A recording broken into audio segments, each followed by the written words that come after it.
سيدنا ومولانا محمد وعلى سيدنا علي وسيدتنا فاطمة وسيدتنا زينب وسيدنا حسن وسيدنا حسين وعلى آله وصحبه وبارك وسلم وبارك.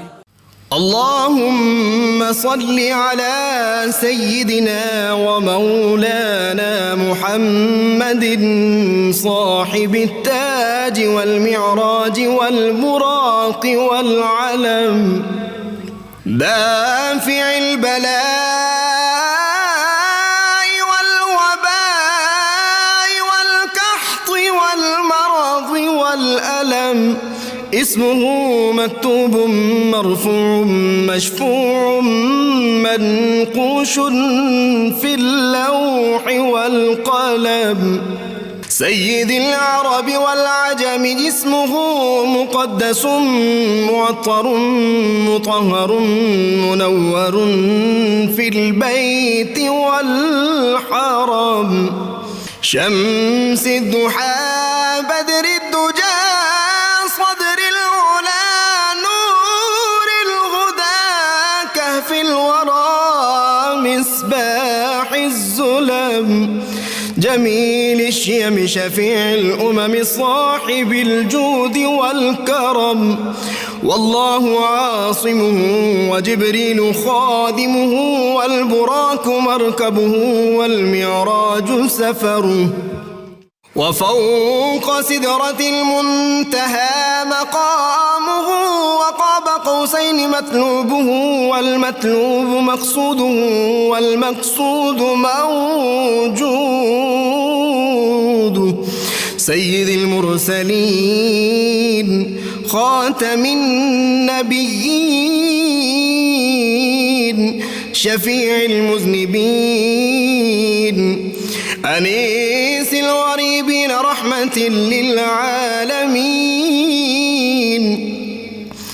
راحة العاشقين مراد المشتاقين شمس العارفين سراج السالكين مصباح المقربين محب الفقراء